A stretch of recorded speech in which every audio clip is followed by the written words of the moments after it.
Hello दोस्तों, आप कैसे हो। मैं फिर से आपके लिए धर्मार्ग लेकर के आई हूँ। जी हाँ, मैं पिछले साल से करीब 1.5-2 साल हो रहा है मैं धर्मार्ग नामक शीर्षक के अंतर्गत आध्यात्मिक और धार्मिक विचारों को लेकर या छोटे छोटे जो प्रसंग होते हैं जो कि बहुत ही उपयोगी होते हैं, सारगर्भित होते हैं, ऐसे वीडियोज़ आप तक शेयर करती हूँ। तो जैसा कि आपको पता ही है, अक्सर मैंने वीडियो में ये चर्चा भी की है और मेन देखिए मेरा ध्येय भी यही है कि युवा वर्ग जो आज थोड़ा सा चिंतित रहता है, फ्रस्ट्रेटेड रहता है, डिप्रेशन का शिकार हो जाता है और गलत कदम भी बढ़ा लेता है और गलत उसमें फंस जाता है, राह में फंस जाता है। तो उनके लिए विशेषकर मेरा संदेश होता है कि आप कभी भी, जब भी आपके सामने मुसीबत हो, परेशानी हो, कोई कमी हो, त्रुटि हो, अभाव हो, कोई भी असफलता निरंतर हो रही हो, नहीं घबराइए, कुछ नहीं होता।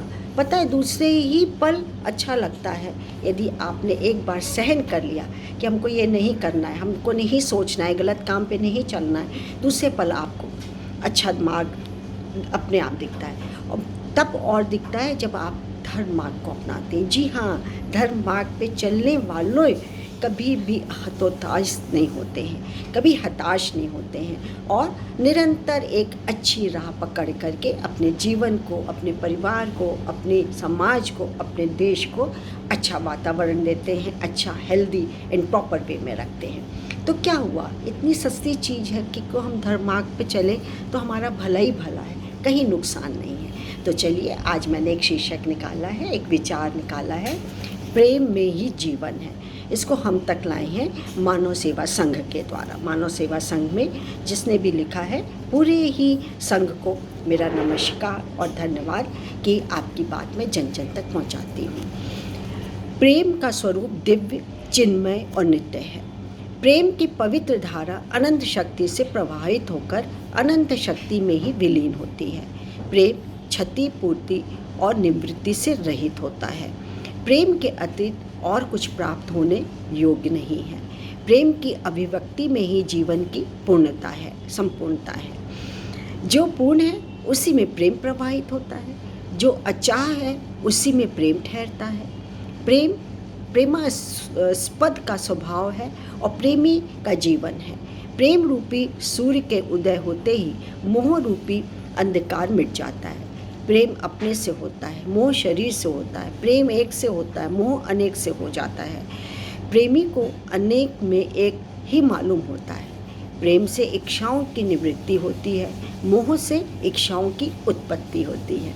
मोह बंधन होता है ना, हमको ये चीज़ इतनी प्यारी है, चाहे अब हमारे लिए यूज़लेस भी है, लेकिन नहीं, मुझको बहुत प्यारी लगती है। उस मोह माया जाल से हम नहीं छूट पाते और धरे रहते हैं, उसको मार कूड़ा जमाव किए रहते हैं। तो ये होती है, और मोह से इच्छाओं की उत्पत्ति होती है। प्रेम की अभिव्यक्ति में ही काम मतलब कि भोग में रुचि का नाश है। आत्मीयता से प्रियता जागृत होती है और प्रियता से सतत स्मृति जागृत होती है। प्रिय की याद स्वतः होती है, करनी नहीं पड़ती है। यदि प्रेम पात्र का प्रेम चाहते हैं तो सब प्रकार से उनके हो जाए। गुण और दोष के रहते हुए प्रेम नहीं होता। प्रेम में प्रेमी और प्रेमास्पद एक हो जाते हैं। प्रेम का अर्थ कुछ लेना नहीं है, अपने आनंद घन को आनंद देना है। अपने प्रेमास्पद के अतिरिक्त किसी की सत्ता स्वीकार न हो, यही प्रेम है। प्रेम में आसक्ति नहीं होती है, असंगता होती है। प्रेम का गणित भी बड़ा ही विचित्र है, अद्भुत है। इसमें एक और एक मिलकर एक ही होता है। प्रेम बातों से नहीं होता, बलिदान से होता है। प्रेम की अंतिम भेंट है अहम और मम, अर्थात मैं और मेरा को मिटाना होता है। प्रेम युक्त जीवन ही सुंदर जीवन है। ऐसे जीवन से प्रेम का प्रसार स्वतः होता है। प्रेम द्वेष पर प्रेम की ही विजय होती है, या प्रेम पर द्वेष के हार जाता है। प्रेम साध्य भी है और साधना भी है। मानव मात्र का एक ही साध्य है कि जीवन प्रेम से परिपूर्ण हो जाए। प्रिय की स्मृति में ही जीवन है। जीवन में प्रेम अर्थात नित्य नव रस ही रस हो, यही अपना कल्याण है। ज्ञान और प्रेम दोनों में आनंद है, पर ज्ञान का आनंद अखंड है और प्रेम का आनंद अनंत है। ज्ञान रहित प्रेम आसक्ति है, प्रेम रहित ज्ञान अनुपयोगी है, बेकार है। प्रेम सीखने सिखाने के लिए किसी पाठशाला की आवश्यकता नहीं होती है। प्रेम करना स्वभाव से ही सभी को आता है। संसार को जानने पर संसार से वैराग हो जाता है, प्रभु को मानने पर प्रभु से अनुराग हो जाएगा। तो प्रभु में चित्त लगाइए, अच्छे कामों में चित्त लगाइए, तो प्रेम लगाइए, तो प्रेम से ही प्रेम की उत्पत्ति होगी, एक हो जाएंगे और लौट के भी आपके पास प्रेम प्रेम उससे प्रेम होगा।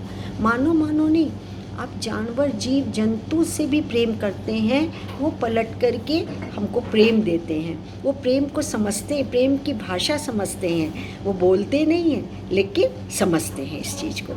तो मेरा संदेश यही पहुंचाना होता है, और फिर अगली बार फिर एक नया विचार जो कि आध्यात्मिक और धार्मिक बेस पर होता है लेकर के आऊँगी, उपस्थित होंगी। तब तक मुझे आज्ञा दीजिए।